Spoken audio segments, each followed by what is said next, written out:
What is going on, everybody? How is everybody doing today? Welcome back here today to the second channel, where today we are going to be reacting to 2017 NBA free agency grade. So this was from the 2017 free agency, and it was a pretty notable one. It was definitely more exciting than the 2018 one, but probably not as much as 2016, and definitely not as much as 2019. But there was some big names being moved. Top was like Gordon Hayward, there was Paul Millsap, and we'll get to the rest. Obviously, I don't want to spoil every single one of them. And this was also posted on July 19th, and obviously it won't incorporate, I believe, the Kyrie Irving, Isaiah Thomas trade, because I think that happened in August from what I remember. And then the Eric Bledsoe was, I think, around September, around August, September. And then I think the Blake Griffin was obviously like in February or January the following season. So those obviously won't be incorporated into here, because this is by Dan Favell of Bleacher Report. So I'll leave a link to the article in the description like always. And if you guys are enjoying these videos, don't forget to drop a thumbs up. Really appreciate it. So yeah, let's get into this. So 2017, I kind of got to remember what went on, where teams were at this time. This was coming off the Golden State Warriors winning their first title with Kevin Durant, and that was that season. This was obviously the offseason of Jason Tatum, Donovan Mitchell, Lonzo Ball, Markelle Fultz getting drafted. Let's get into this. So the Atlanta Hawks, yeah, so they lost two pretty notable guys from their team, Tim Hardaway Jr. and Paul Millsap. Paul Millsap was in a sign and trade. I don't remember what they really got for him. They might have gotten a pick. I don't really know. Does it say it here? Doesn't look like it does say it. But I believe it was a 3-team deal. I thought it was, because then the Nuggets traded Gallo to the Clippers, but I'm sure we'll get to that later. But yeah, Tim Hardaway Jr., they did a good job not overpaying for him like some team did, the New York Knicks. And people say at one point it had to take 2 first-round picks to get off his contract, and they used one of the best young assets in the NBA instead in Kristaps Porzingis. But enough about the Knicks. So they also lost Thabo Sefolosha. They signed Dwayne Dedmon, which was a solid signing. It was pretty solid for them. Ersan Ilyasova and Mike Muscala. What do you give this grade of this? He gave it a C.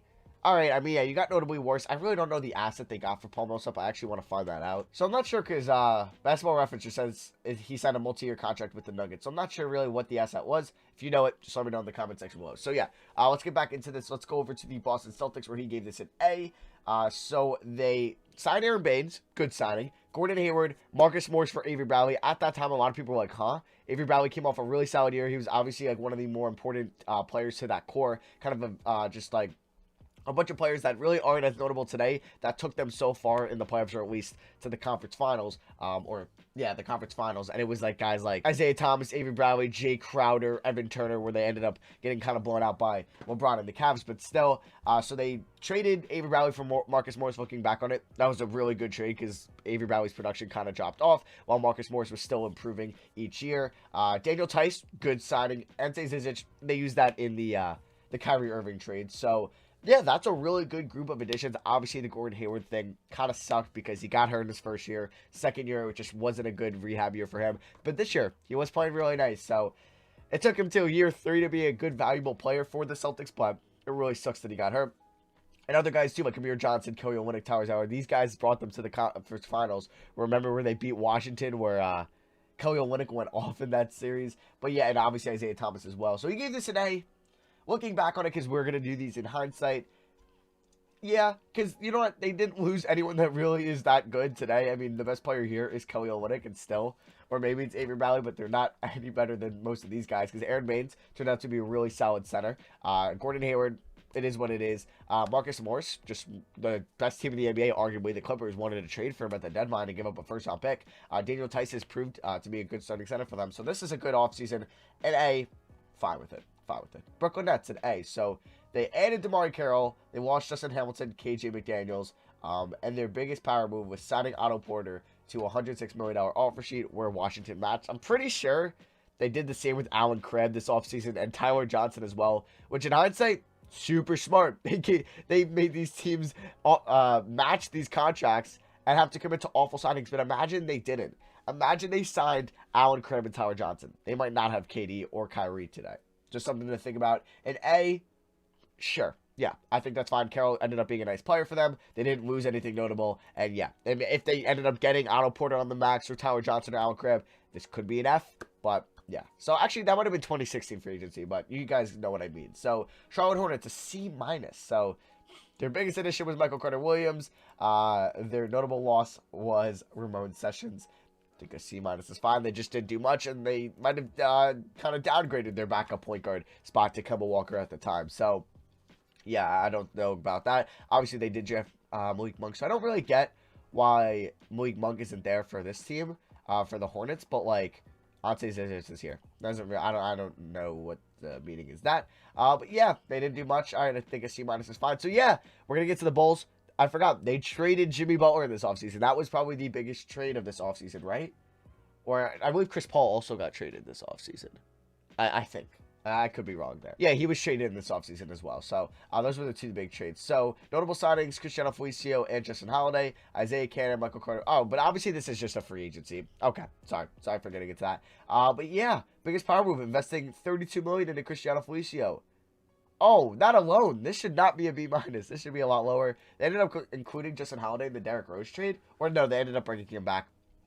But yeah, this was really not a good offer whatsoever to Cristiano Felicio. Wait, I'm trying to think. Did they? Yeah, okay. I was confused because I thought he was in the Knicks trade. But yeah, he ended up signing back with Chicago. That's what I thought, but I was just confused here. But yeah, giving Cristiano Felicio that contract alone, that should be probably a D. I don't know if Justin Holiday brings it all the way up to a B-. And what they lost wasn't notable, but yeah, it's still not good. Cavs at C here. So they added Calderon, Jeff Green, Korver, and Jetty Osman. So Jetty Osman was a pretty solid player for them, so that's not bad. Irritating LeBron James. Okay, yes, I guess they didn't really do much. I'm sure they tried to get Paul George or Bradley Beal for Kevin Love. Kyle Korver, pretty solid player for them. Nothing crazy, so you don't have to see. They kind of stand put. I'm fine with that. So they're over 2. And I guess separating them from the Warriors most important. They don't tick off. Oh, yeah. So they didn't really get them closer to beating the Warriors, and they apparently ticked off LeBron James. Yeah, so they wanted to get Jimmy Butler or Paul George. Those were the names mentioned. Dallas Mavericks here at a B. This was a different time for Mavs fans. So they brought back Dirk, Josh McRoberts, and Yogi Ferrell, and they lost DeAndre Wiggins. Yeah, this wasn't much.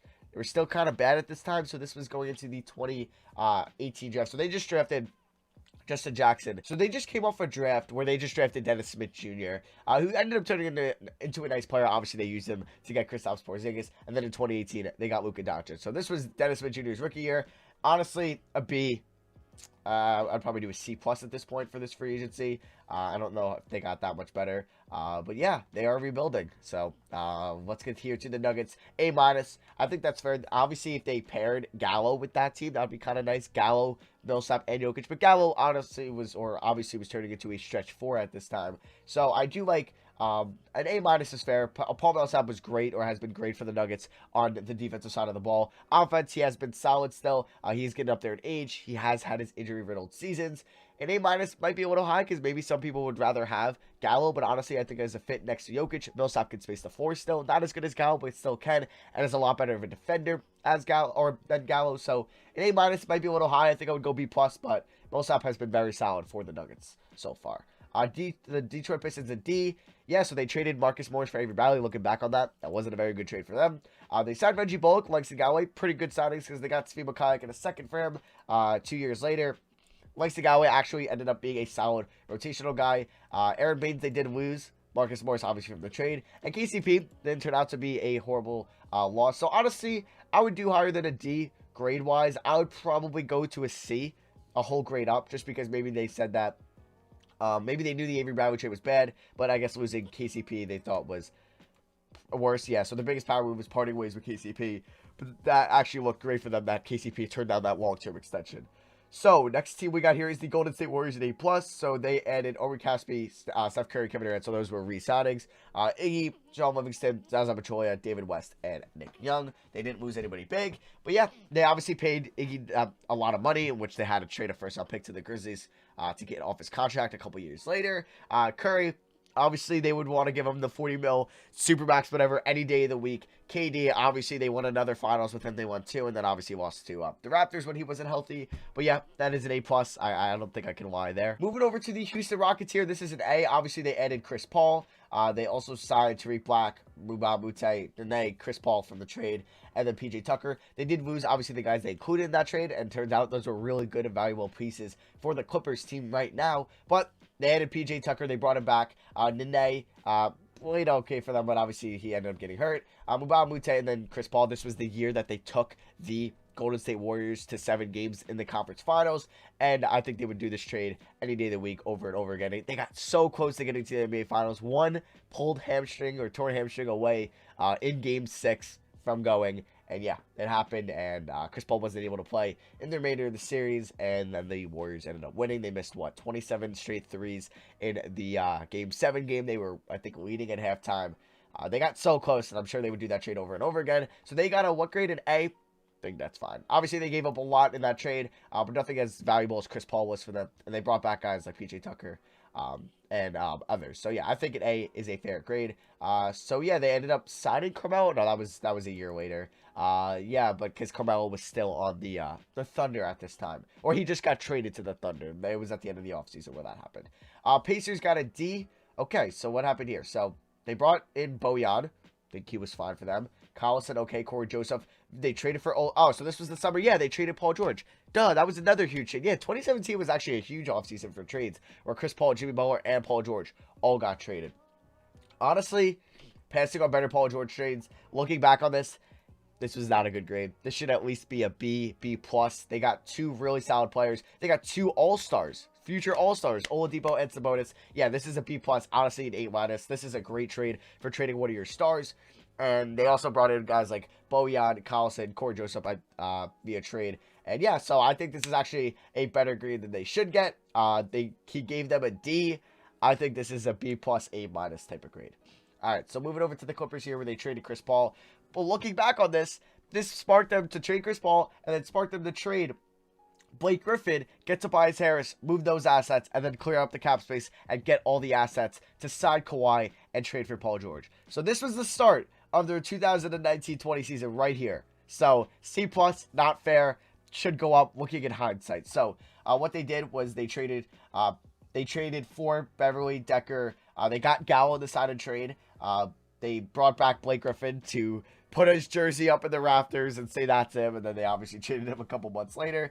Liggins, Willie Reed, Teodosic. A lot of people thought he would be a fun player, but never ended up being that. And Lou Will. And obviously they lost Chris Paul, JJ Redick to the Sixers, right? And then there's Jamal Felton, okay, and other players. So yeah, that's when the Sixers gave like JJ 25 mil. But yeah, going all in on next season without Chris Paul. C+, should be a B+, A-, because this started them to maybe like, all right, we could trade Blake Griffin for Tobias Harris and a first-round pick. Get SGA with that first-round pick. Nah, this should be higher if we're looking in hindsight, because this sparked the whole rebuild in LA, the short rebuild and the short effective rebuild in LA. C+ should be higher.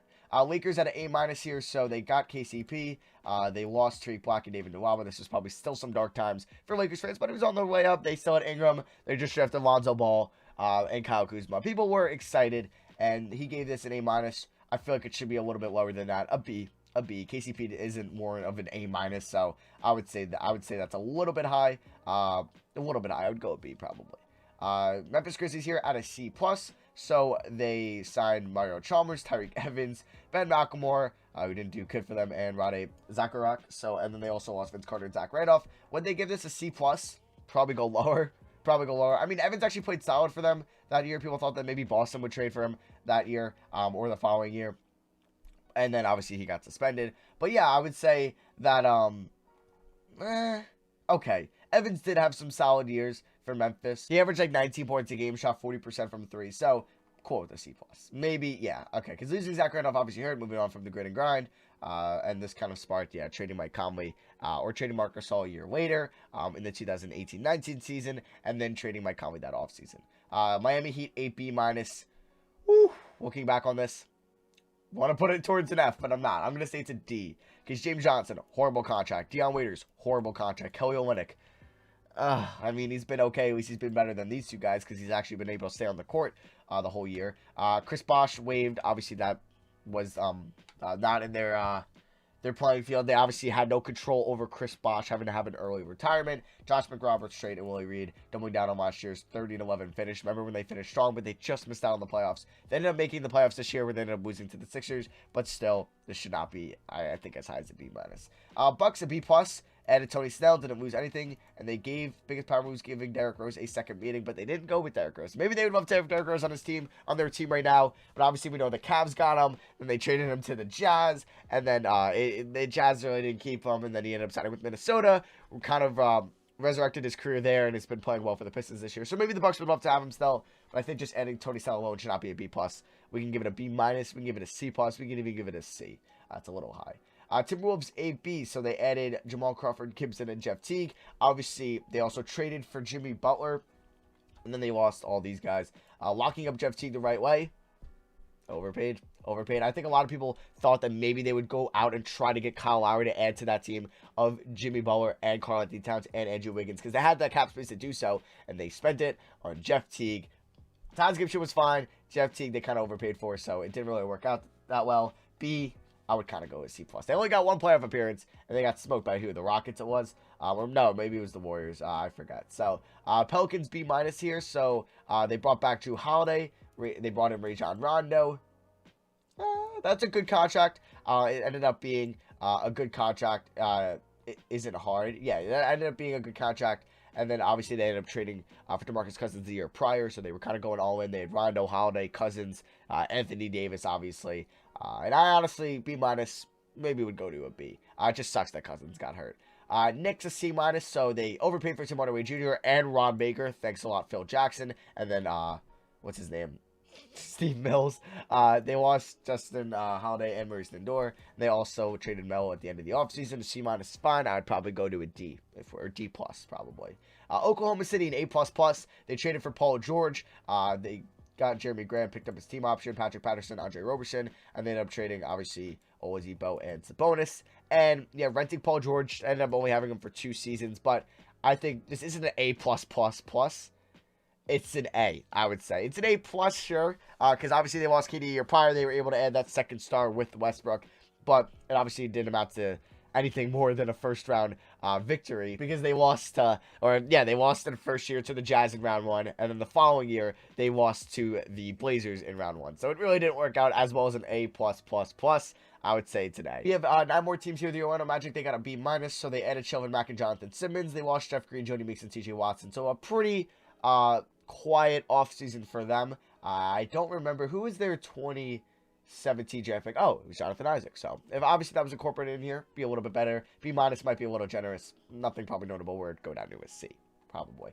Philly here with today, so they signed or they picked up Covington's team option. That was great. Amir Johnson, Cork Moss on the 2016 draft, and JJ Redick. I'm guessing those are undrafted free agents. No, but this was the first round pick, so no. Forgot what I just said. But that is a good offseason. JJ Redick turned out to be a very good player for them, and obviously Covington was important in them getting Jimmy Butler a year later. So an A is fine. I would go maybe an A-, but an A is fine. Moving over here to the Phoenix Suns, they added Allen Williams. They lost Leandro Barbosa. A B+. I mean, yeah, they're pivoting into their rebuild. I don't know about that. Allen Williams is back on a 3-year, $17 million. I don't know. And they ended up having to trade Eric Bledsoe at the end of the offseason. I wouldn't say this is a B+. I'd probably go with C. Blazers a B-. They didn't add anybody. They lost Festus Ezeli and Tim Quarterman, throwing a wrench into Houston's pursuit of Carmelo Anthony.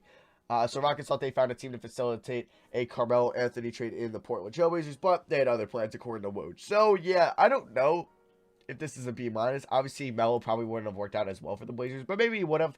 He didn't work out for the Rockets. He didn't really work out for the Thunder, but he was playing solid for the Blazers this year, but they obviously kind of got a little bit desperate. A B-, probably too high. Go down to a C, C+. Kings here to B+, so they added Vince Carter, George Hill, and Zach Randolph, and they ended up trading George Hill to the Cavs the next year. They gave George Hill, what, like $20 million a year, $19 million a year. They lost Aaron Aflalo, Collison, Evans, Galloway, Gay, McLemore, Moreland, Anthony Dover. Wow. No. Prioritizing culture over pipe dreams. I mean, yeah, because I guess Ben McLemore, Tyreek Evans, they moved on from Rudy. I don't know. I feel like a B+ is a little high. Looking back on what these players did for these teams, probably go to a B-, C, a C+, maybe a C-, honestly. Spurs here at a B, so they added Rudy Gay, Manu Ginobili. I guess that was his last year. Wait, I'm confused. What's this? I feel like, yeah, he's coming back for a 16th season. Yaffe Laverne. Oh my God, remember Yaffe Laverne. Patty Mills and Brendan Paul. They lost Dwayne Dedmon, Jonathan Simmons, 2 pretty solid players, but Simmons kind of didn't do as well once he left San Antonio. Dedmon played, was definitely solid. Probably rather have Dedmon than Pau Gasol, but brought back Patty Mills on that contract extension. They brought in Rudy Gay. A B, I think, is a little fair, or a little fair, is fair. Maybe it would go to a B minus. Raptors here at a B minus, so they traded or brought back Serge Ibaka, Kyle Lowry. They brought back in CJ Miles. They've lost DeMar Carroll, Corey Joseph, Patrick Patterson, PJ Tucker. The absence of a power move was their biggest power move. So they didn't obviously make a super big trade. Obviously, they missed out on going to the conference finals the year prior. They lost to LeBron and the Cavs in the conference semis. So, what grade did they give this? He gave this a B minus. I think that's fine. I think I would give it a B plus, knowing that they were able to keep Serge and Kyle Lowry. Nothing crazy happened there. Obviously, they were huge to their championship team a couple years later, and then they were able to kind of stay put, trade DeRozan for Kawhi, not the following year or the following offseason. So, yeah, that was pretty notable there. So B minus, I'd probably go to a B plus. Two more teams here: the Jazz and the Wizards. So the Jazz got a B plus, so they added Ricky Rubio, who ended up being a solid player for the Jazz. Definitely, I think some Jazz fans might rather have Rubio than Mike Conley at this moment. But they did lose Gordon Hayward, but they did draft Donovan Mitchell in this draft. They also lost George Hill, but they added Joe Ingles, or brought back Joe Ingles. So a B plus, I think, is a fair grade for that. Maybe a B, because obviously losing Hayward hurts. But it was not their fault. He left. And then the final team is Washington, where they overpaid for Otto Porter, it seems, Jody Meeks, and Mike Scott. They lost Bojan, who they traded a first-round pick for, to Brooklyn, and Trey Burke. Probably would have rather had Bojan than Otto Porter, maybe looking back on this, because you probably could have got him for a little bit cheaper, and you also gave up a first-round pick for Bojan, so might as well try to keep him. But Otto Porter was younger at the time, and did look like he was heading in the right direction, but they ended up trading him for Bobby Portis 2 years later. Think of it as you will. So, yeah, that is going to wrap up my free. I would probably give that a C plus. But yeah, that is going to wrap out the free agency report cards for all 30 teams in the 2017 free agency. So yeah, let me know what you guys think in the comment section below. Which ones do you agree? Which do you disagree with? Obviously, we're working in hindsight here. This is so hard to do immediate report cards and know how these moves and acquisitions are going to pan out in 5 years from now. But yeah, that's going to be for me. Thank you all for watching. I love you guys, and I'll see you guys next video. Peace.